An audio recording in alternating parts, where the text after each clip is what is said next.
The electronic beep echoed through the grocery store like a death sentence. Jonathan Pierce, CEO of Pierce Technologies and worth over $3 billion, stared at the card reader in disbelief. The screen flashed red. Transaction declined. "Sir, do you have another card?"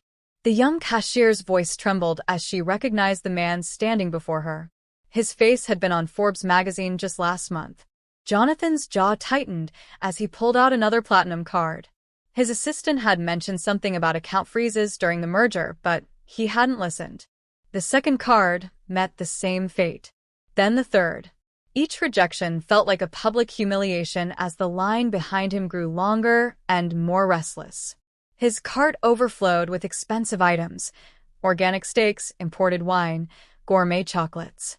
The total came to $437. Money that meant nothing to him on any other day now felt impossible to access. "Maybe you could put some items back," the cashier suggested weakly. The whispers started behind him. Phone cameras appeared. Someone was definitely recording. Jonathan Pierce, the man who had revolutionized social media technology, couldn't buy groceries. The irony wasn't lost on him. His chest felt tight. Sweat formed on his forehead despite the air conditioning. This was worse than any boardroom confrontation. At least in business, he had control. Here, surrounded by everyday people, he was powerless. That's when he heard a small voice. "Mister, I can help you." Jonathan turned to see a little African-American girl, no more than 8 years old, stepping forward with a pink piggy bank clutched in her small hands. She wore a faded purple dress and worn sneakers, but her eyes sparkled with determination. The entire store seemed to hold its breath. What would you do if a child offered to help you in your most embarrassing moment? This story will challenge everything you think you know about kindness and pride. Let me know in the comments what you would have done, and don't forget to subscribe for more incredible true stories that will restore your faith in humanity. "Honey, no." A woman's voice called out from behind the girl.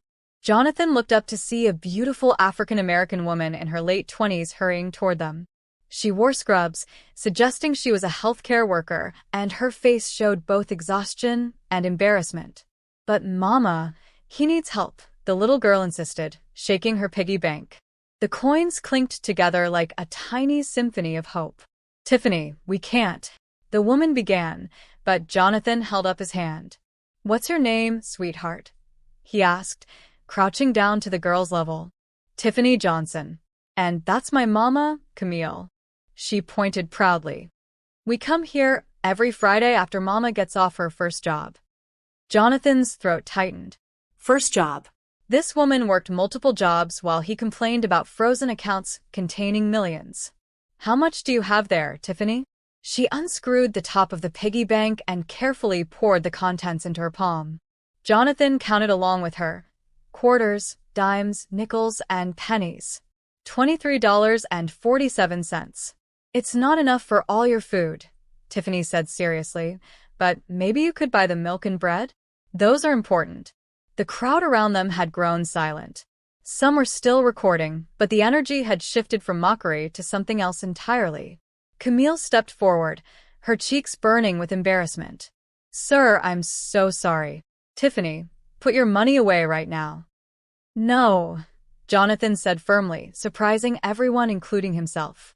"I'd like to accept your daughter's offer, if that's all right with you." He reached into his wallet and pulled out a business card, writing something on the back. "But first, let me return the favor." Camille hesitated, reading the card. Her eyes widened as she recognized his name and company logo. "Mr. Pierce, we can accept." "Yes, you can," he interrupted gently. "Your daughter just taught me something I'd forgotten. Sometimes we all need help." The cashier had been watching in amazement. Jonathan turned to her and smiled. "Could you please ring up just the essentials? The milk, bread, and maybe those apples." Tiffany beamed as she carefully counted out the exact change. Jonathan bagged the items himself, something he hadn't done in decades. As they walked toward the exit together, Camille whispered, "Thank you for not making her feel bad about offering." "Thank you for raising someone with such a kind heart," Jonathan replied. "I meant what I said about returning the favor." 3 days later, Camille's phone rang while she was between her shifts at the hospital and the cleaning company. Ms. Johnson? This is Rebecca Chen from Pierce Technologies. Mr. Pierce asked me to contact you. Camille's heart raced. She'd kept the business card, but never expected to hear from him again. He'd like to meet with you today, if possible. About helping your family. I don't know. I work until 11 tonight. He can meet you after work. There's a 24-hour diner on Maple Street. Would that work? Against her better judgment, Camille agreed. At 11:30 p.m., she found Jonathan sitting in a corner booth, looking nothing like the powerful businessman she'd seen in magazines. He wore jeans and a simple t-shirt, and he stood up nervously when she approached. "Thank you for coming," he said. "I wasn't sure you would." They ordered coffee and pie. Jonathan seemed different here, more human. "I haven't been able to stop thinking about what Tiffany did," he began. "When my cards were declined, I felt something I hadn't felt in years. Helpless. Vulnerable. And then your daughter stepped up without hesitation." Camille stirred her coffee slowly. "She's always been that way. Too trusting sometimes. Not too trusting. Pure. I've spent 20 years building walls around myself, and an 8-year-old girl knocked them down in 2 minutes." He slid a folder across the table. "I want to help. I know you might be proud." "We are proud," Camille said quickly. "And you should be. But pride doesn't pay rent or keep the lights on." His voice was gentle. "I've done some research. You work 60 hours a week between 2 jobs. Tiffany qualifies for programs you're not enrolled in because you don't have time to navigate the paperwork." Camille opened the folder. Inside were documents. Rental assistance, healthcare enrollment forms, and what looked like a scholarship application. "I'm not offering charity," Jonathan continued. "I'm offering opportunity. There's a position at my company's community outreach division. Full benefits, good salary, and flexible hours so you can be there for Tiffany." Tears welled in Camille's eyes. "Why?" "You don't even know us." "Because 3 days ago, a little girl reminded me what goodness looks like. And because her mother raised her to have that heart." Camille looked at the papers again. Everything seemed real, legitimate. "If I say yes." "You say yes because it's the right thing for your family," Jonathan said. "No strings attached. No expectations beyond doing good work and letting me be part of Tiffany's life sometimes. She's teaching me things I'd forgotten." For the first time in years, Camille felt hope. "Yes," she whispered. "Yes, and thank you." 2 weeks later, Camille started her new job at Pierce Technologies Community Center. The work was meaningful, helping families navigate social services and educational opportunities. For the first time in years, she had weekends free. Jonathan kept his promise about no strings attached, but he found excuses to visit the center often. Sometimes he brought lunch for the staff. Other times he just stopped by to see how things were going. Tiffany had become his unofficial tour guide whenever he visited. She would show him around their new apartment, which was clean and safe, with actual bedrooms instead of one cramped room. "Mr. Jonathan," she said one Saturday afternoon, "want to see my room?" The bedroom was small but perfect for a little girl. Pink walls, a real bed instead of a mattress on the floor, and a desk where she did homework. "It's beautiful, Tiffany. Mama says we have you to thank. But I think we have each other to thank." Jonathan sat on the edge of her bed, amazed by her wisdom. "Why did you offer to help me that day? You didn't know me." Tiffany considered this seriously. "Mama always says we help when we can. And you looked scared." "I get scared sometimes too." "What scares you?" "When Mama cries at night, 'cause she thinks I'm sleeping. When the lights got turned off last year. When kids at school say mean things about my old shoes." Jonathan's chest tightened. "What about now?" "Now I'm not scared much. Mama smiles more. And you're teaching me about computers." It was true. Jonathan had started bringing his laptop on visits, showing Tiffany's simple programming concepts.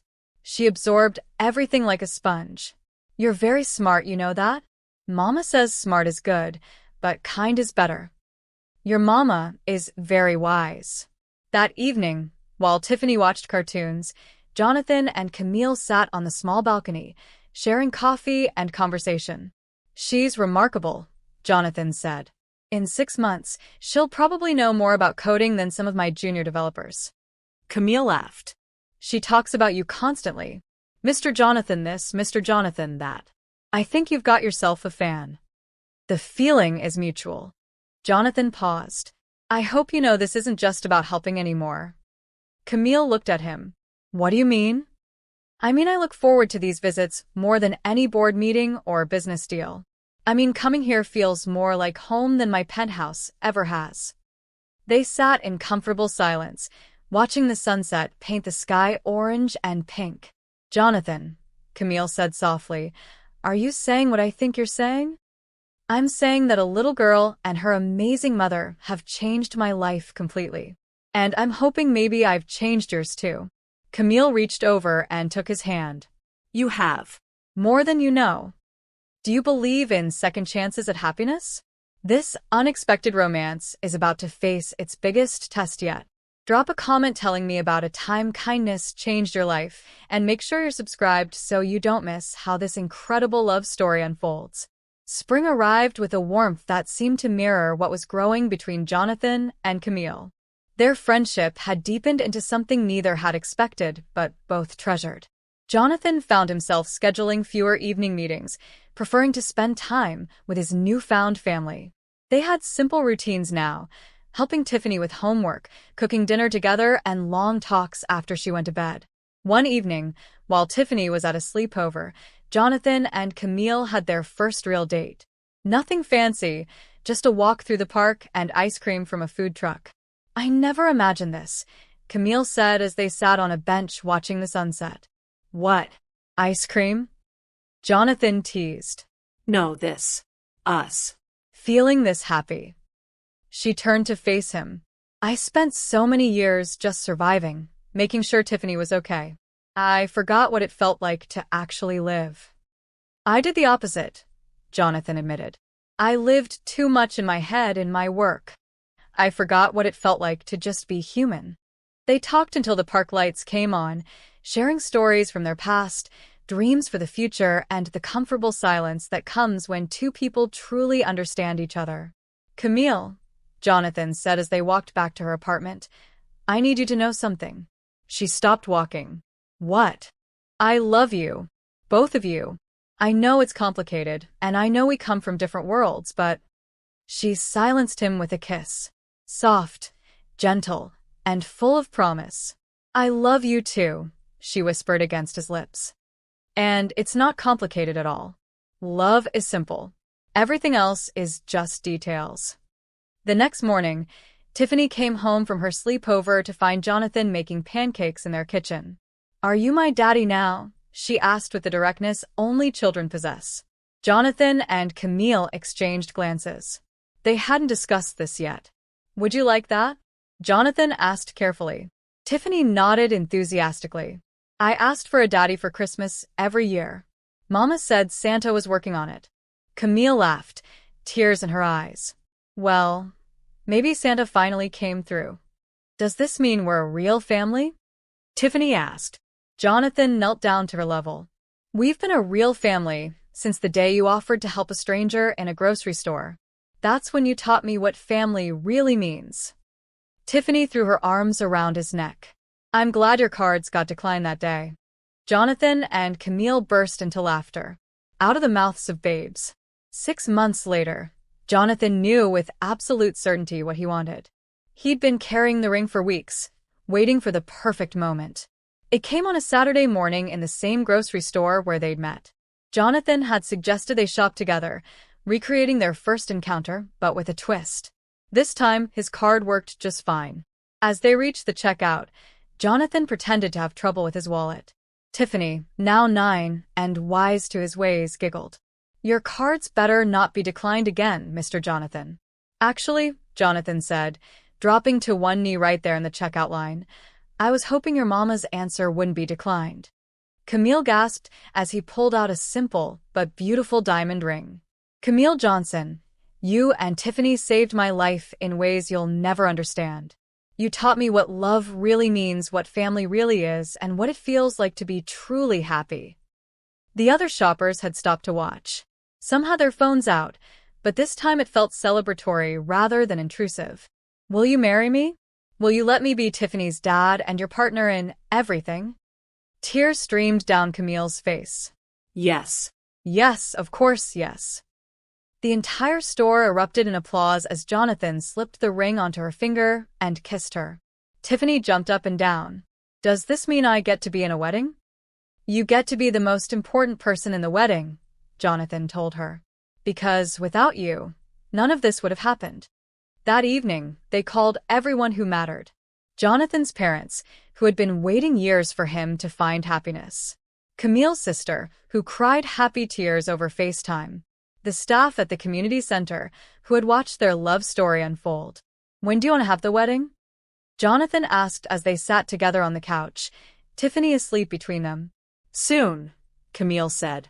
I've waited long enough for my happily ever after. Next month? Next month. They sealed it with a kiss, their daughter dreaming peacefully in their arms. The wedding was everything Camille had dreamed of, but never thought she could have. Not because it was expensive or elaborate, but because it was filled with genuine love and joy.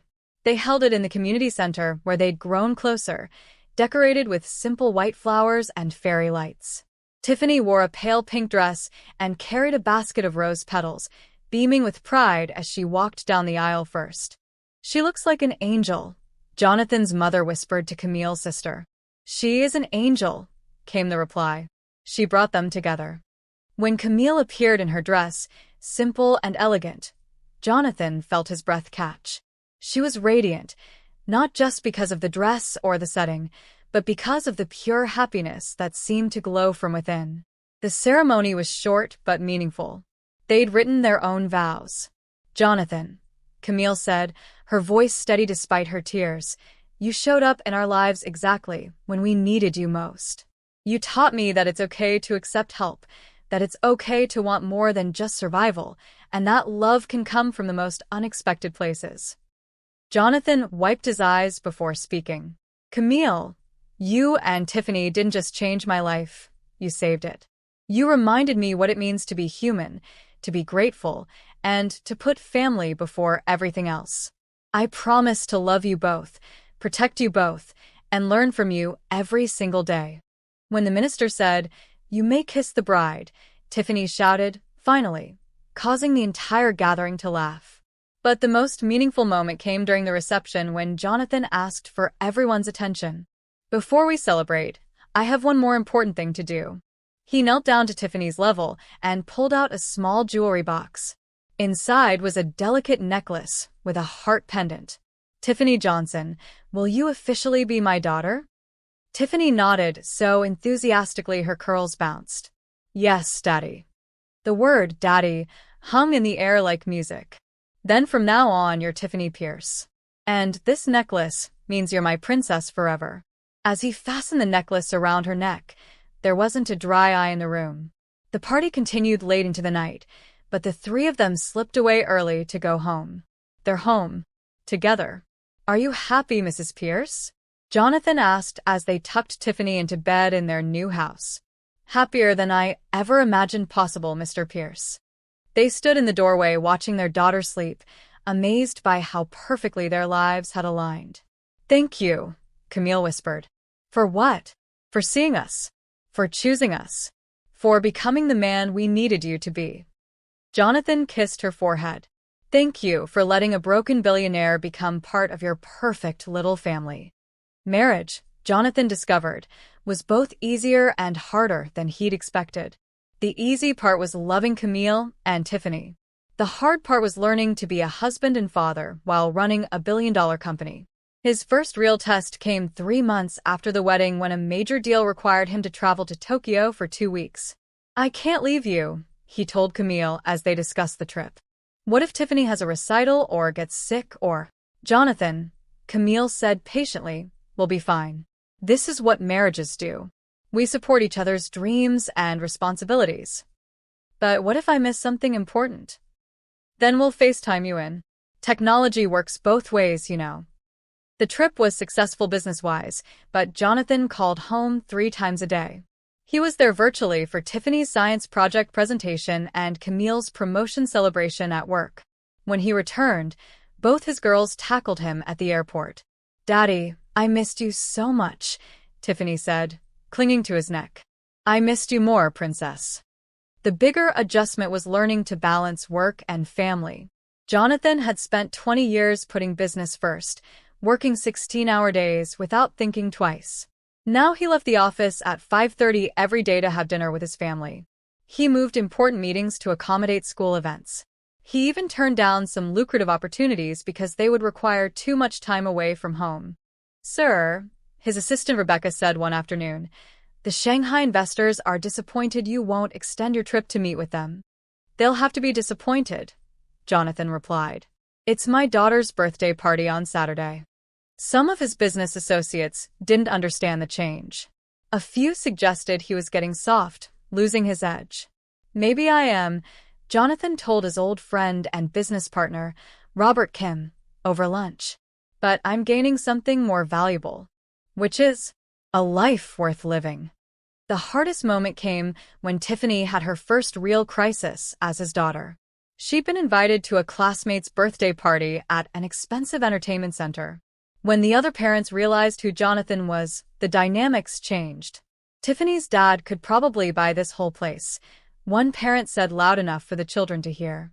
Suddenly, the other kids were asking Tiffany why she lived in a regular house instead of a mansion, why she didn't have a personal driver, why she went to public school. Tiffany came home in tears. "They said I'm pretending to be normal, but I'm really rich," she sobbed to Jonathan and Camille. "They said you're probably only my dad because you felt sorry for us." Jonathan felt his heart break and his anger rise simultaneously. "Princess, look at me," he said gently, sitting beside her on the couch. "Do you remember the day we met?" She nodded. "You didn't help me because you wanted money or because you felt sorry for me. You helped because you have a kind heart. That's who you are. That's who you've always been." But they said those things because they don't understand that the best things in life aren't things at all. They're people. They're love. They're moments like this, when we're together and we know we belong to each other. Camille joined them on the couch. "Baby, some people think money is the most important thing. But you know better. You knew better when you were 8 years old." "I just want to be normal," Tiffany whispered. "You're normal," Jonathan said. "You're a normal little girl with normal feelings and normal problems. The only thing different is that your daddy happens to have a lot of money. But that doesn't change who you are or why we love you." They spent the evening making popcorn and watching movies, just the three of them. By bedtime, Tiffany was smiling again. "Daddy," she said as he tucked her in. "I'm glad you're my dad, money or no money. I'm glad you're my daughter, princess. Money or no money." 1 year after their wedding, Jonathan made an announcement that surprised even Camille. "I want to start a foundation," he told her over breakfast while Tiffany was getting ready for school. "What kind of foundation?" "The Tiffany Foundation. To help families like you and Tiffany were. Single parents working multiple jobs, kids who need educational opportunities, families one emergency away from disaster." Camille set down her coffee cup. "That's a beautiful idea, but why call it the Tiffany Foundation?" "Because she started all of this. One act of kindness from a little girl changed 3 lives completely. I want to see how many more lives we can change." That morning, he called his lawyers and accountants. By afternoon, he'd committed $50 million to start the foundation. "Daddy, what's a foundation?" Tiffany asked when she got home from school. "It's a way to help lots of families, just like someone helped us." "Who helped us?" "You did, princess. You helped me, I helped you and Mama, and now we want to help other people." The foundation officially launched 6 months later with Camille as the director. They started with programs in their city: rental assistance, childcare scholarships, job training, and educational support.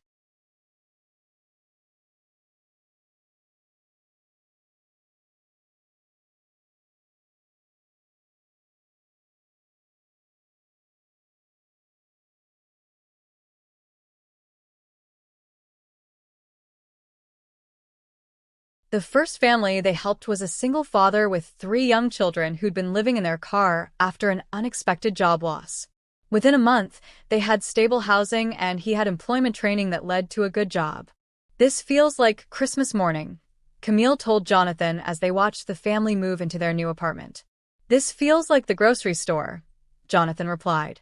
"Like watching kindness multiply." Tiffany, now 10 and wise beyond her years, had become the foundation's unofficial mascot.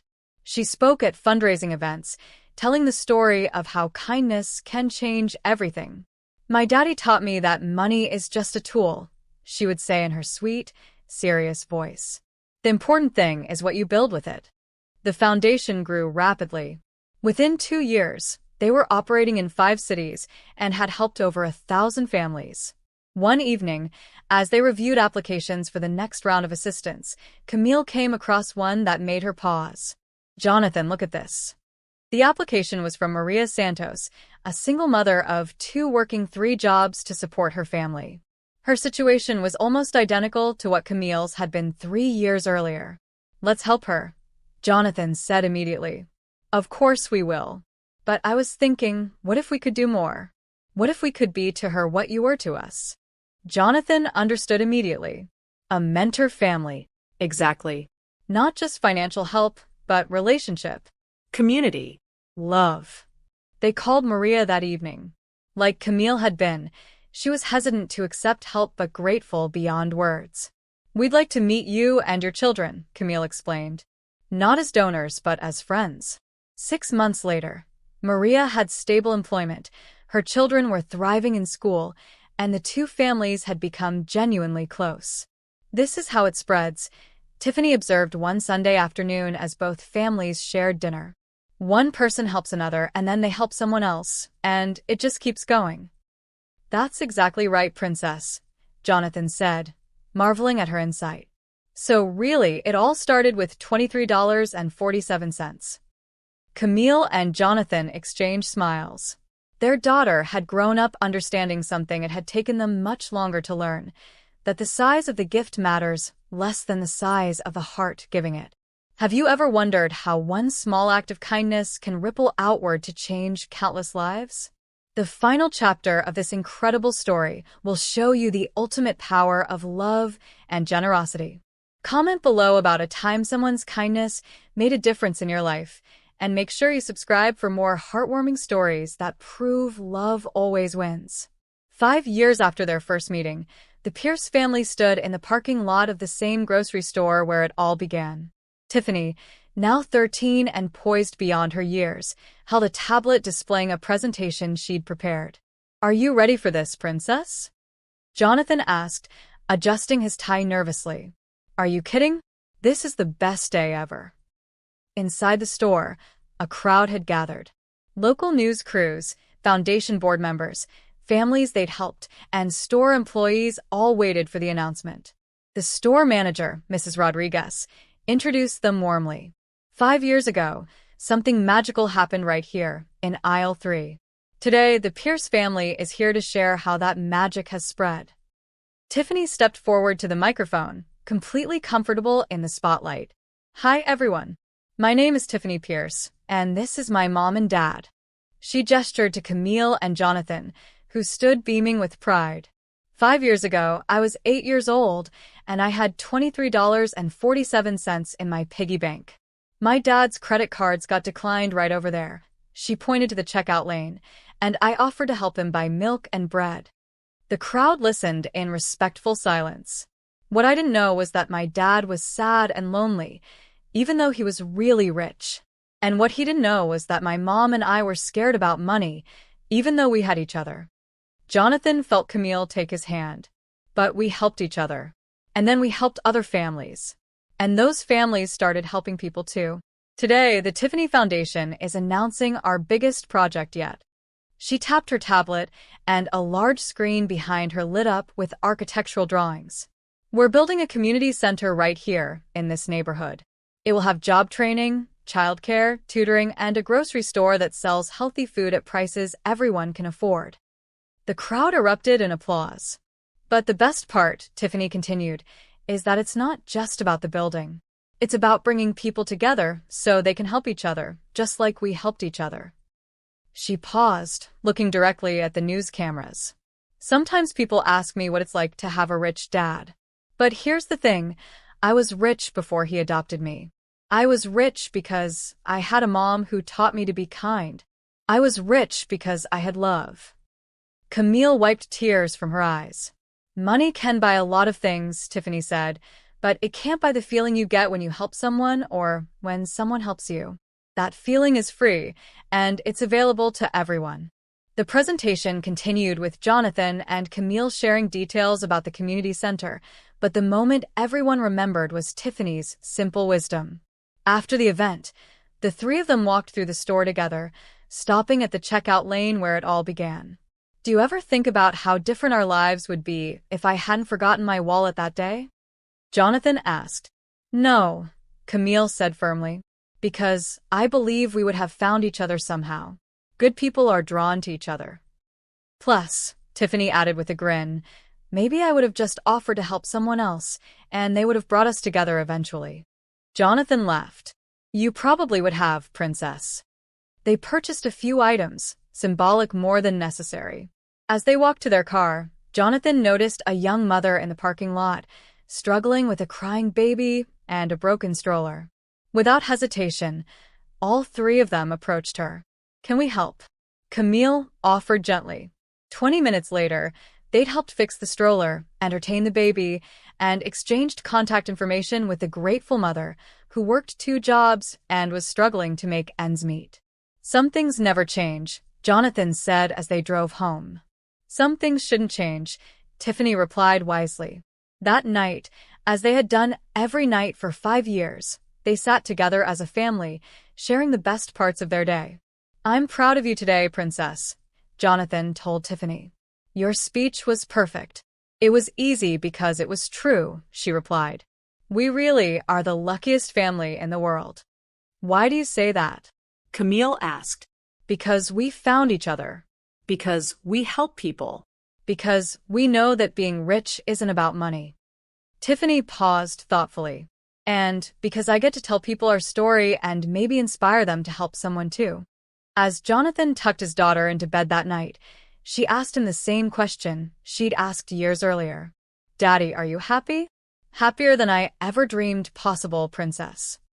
Even happier than when you made your first $1 million? Jonathan laughed. Princess, the day you offered to help me with $23.47 was worth more than every million I've ever made combined. Good, Tiffany said sleepily, because that's when our real life started. The next morning, Jonathan woke to find a new email from the foundation's coordinator. Overnight, their website had received over 10,000 applications from people wanting to volunteer, and donations had poured in from around the world. Tiffany's speech had gone viral, but more importantly, it had inspired action. Look at this, he showed Camille and Tiffany the responses over breakfast. Your daughter reminded me that I can help, even with just a few dollars, he read from one message.